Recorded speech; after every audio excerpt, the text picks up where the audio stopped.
ஆம், இலங்கை சுதந்திரமடைய முன்னர் பிரித்தானியரின் ஆட்சிக்குட்பட்டிருந்த வேளை வரக்காப்பளை அங்குருவெல்ல வீதியில் மஸ்ஜித் மாவத்திற்கு திரும்பும் சந்தியில் அல் மதரசத்துர் ரஹ்மானியா என்ற பெயரில் இயங்கி வந்த குர்ஆன் மதரசா நடைபெற்ற இடத்தில் 1939ஆம் ஆண்டு இலங்கை சோடகர் சங்க வரக்காப்பளை கிளை தமிழ் மொழி மூல பாடசாலையை ஆரம்பித்து வைத்தது.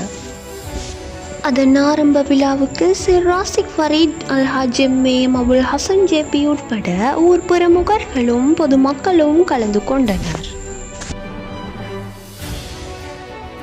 இதன் முதல் தலைமை ஆசிரியராக கஹட்டோவிட்ட ஜனாப் ஃபாத்தி அவர்கள் கடமை புரிந்து வந்தார். காலை நேரம் பாடசாலையும் மாலை நேரம் குர்ஆன் மதரசாவும் நடைபெற்று வந்த இந்த இடத்தின் உரிமையாளரான ஷரீஃப் ரலஹாமி சிறந்த நோக்கம் நிறைவேற பெருமனதோடு ஒதுக்கி கொடுத்தார். 1939ஆம் ஆண்டு தொடக்கம் 1942ஆம் ஆண்டு வரை இலங்கை சோழகர் சங்க வரக்காப்பளை கிளையே இதனை மேற்பார்வை செய்தும் வசதிகளை செய்து கொடுத்தும் வந்துள்ளது. 1942ஆம் ஆண்டு அரசாங்கம் பொறுப்பேற்றுக் கொண்டதும் கடுகாஸ்தோட்டையை சேர்ந்த சைலாபுதீன் அவர்கள் ஆசிரியராக நியமிக்கப்பட்டார். நாள் செல்ல மாணவர் தொகை கூடிய காரணமும் இடவசதி போதாமையும் மேலும் ஒரு சிக்கலை ஏற்படுத்தியது. இச்சந்தர்ப்பத்தில் புதிய கட்டிடம் ஒன்றை அமைக்க நிலம் தேவையாயிருந்தது. அத்தேவையை மர்ஹூம் ARM ஜுனைத் ஆலிம் சாஹிப் அவர்களும் மர்ஹூம் அப்துல் லத்தீப் லெப்பை அவர்களும் அபுல் ஹசன் ஹாஜியாரிடம் உணர்த்தினார்கள். அதன் பயனாக பாடசாலை அமைப்பதற்கான 1 ஏக்கர் காணியை அபுல் ஹசன் அவர்கள் அன்பளிப்பு செய்தார். அதன்படி பாடசாலை ஒன்று உருவாக்கும் வேலை ஆரம்பமாகியது. மர்ஹூம் ஜுனைத் ஆலிமின் ஆலோசனைப்படி பாபுல் ஹசன் என்ற பெயரும் இடப்பட்டது. தற்காலிக கட்டிடமான ஓலையினால் வேயப்பட்ட கட்டடம் 1944ஆம் ஆண்டு டிசம்பர் மாதம் கோலாகலமாக திறந்து வைக்கப்பட்டது. திறப்பு விழாவிற்கு தலைவர்கள் சிலரும் பெரும் திரளான மக்களும் கலந்து கொண்டனர். அப்பொழுது முதல் தலைமை ஆசிரியராக ஜனாப் HM அவுஃப் அவர்கள் கடமை புரிந்து வந்தார்.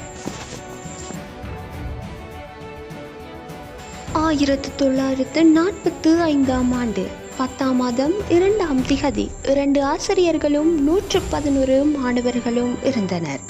அதே வருடம் முதல் அரபு ஆசிரியராக மௌலவி AHM மிகிலார் அவர்களும் பெண்ணாசிரியை ஒருவர் இல்லாத குறையை தீர்க்க ஜனாப் NM அவுஃப் அவர்களும் நியமிக்கப்பட்டனர். இதன் பின்னரே பாபுல் ஹசன் பாடசாலை படிப்படியாக முன்னேற்றம் அடைந்தது. பாடசாலை ஆரம்பிக்கப்பட்டதிலிருந்து இன்று வரை 21 அதிபர்கள் மாற்றமடைந்துள்ளனர். அவர்களின் முயற்சிகளினால் பாபுல் ஹசன் பல வெற்றிகளை கண்டது.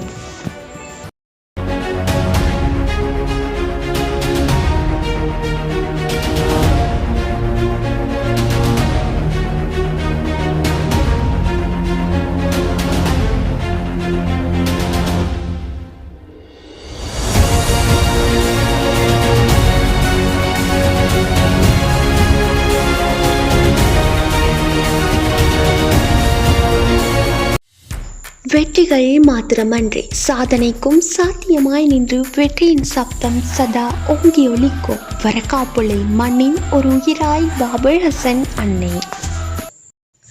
கல்லூரி ஆரம்பிக்கப்பட்டதிலிருந்து இன்று வரை மாற்றமடைந்த அதிபர்களுள் 2 மலர் மங்கைகள் அதிபர் பொறுப்பேற்று கல்லூரியை வெற்றிகரமாக நடத்தி சென்றனர். திருமதி MI நசீரா அவர்களின் முயற்சிக்கு பிறகு பாபுல் ஹசன் பாடசாலைக்கு இலவச இணைய கணினியும் வழங்கப்பட்டது. அவரின் இரத்த பாசத்தோடு கடமையாற்ற வேண்டும் என்றே அதிபர் பொறுப்பேற்றேன் என்ற பொன்மொழி பசுமரத்தாணி போல் அவரின் அனைவரது உள்ளத்திலும் பதிந்தது. பெண்ணால் மெய்யை நிலைநாட்ட அதிபர் MI நசீரா அவர்களுக்கு பிறகு திருமதி ரசீனா ஆசிரியை அவர்கள் அதிபராக நியமனம் பெற்று வந்தார். குறுகிய கால அதிபர் பொறுப்பென்றாலும் தனது கடமைகளை சரியாக நிறைவேற்றினார். மாணவர்கள் மனங்களிலும் மங்கா இடம் பிடித்தார். பாபுல் ஹசன் வரலாற்றிலும் பெண் அதிபர்களாக 2 வீர மங்கைகளும் சாதனை படைத்தது சொல்ல முடியா சொற்காப்பியமே. பெண் அதிபர்களின் மாற்றத்திற்கு பிறகு மீண்டும் ஒரு ஆண் தலைவன் வரக்காப்பொலை மண் அவரை ஈன்றெடுக்கவில்லை என்றாலும் வரக்காப்பொலை மண்ணின் மைந்தனாக பாபுல் ஹசன் கல்லூரியை தாங்கி பிடிக்க JM ராஃபில் அவர்கள் அதிபராக பொறுப்பேற்றார். பொறுப்பேற்ற சில மாதங்களிலேயே மாணவர்களின் உற்சாகத்தை வெளிப்படுத்த இல்ல விளையாட்டு போட்டியையும் சிறப்பாக நடத்தி வைத்தார். 2020ஆம் ஆண்டிற்கு பிறகு இவரின் வருகைக்கு பின்னரே ஒரு இல்ல விளையாட்டு போட்டி கோலாகலமாக நடைபெற்று முடிந்தது. இது மட்டுமல்லாமல் முழு உலகமுமே பார்த்து வியக்கும் அளவிற்கு சிறப்பான முறையில் பாபுல் ஹசன் பாடசாலையின் 80வது ஆண்டு நிறைவு விழாவும் பழைய மாணவர்களின் கிரிக்கெட் சுற்று போட்டியாக நடைபெற்றது.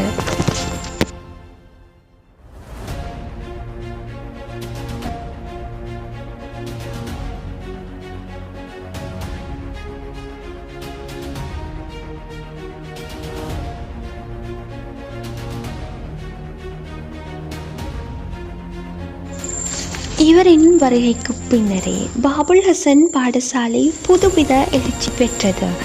பாபுல் ஹசனில் கைவிடப்பட்டிருந்த கட்டணங்களை கூட வகுப்பறைகளாக மாற்றி அழகு பார்த்தார். மாணவர்களின் மனங்களையும் வென்று மக்கள் மத்தியில் மங்கா இடம் பெற்றுக் கொடுத்தார் கல்லூரிக்கு.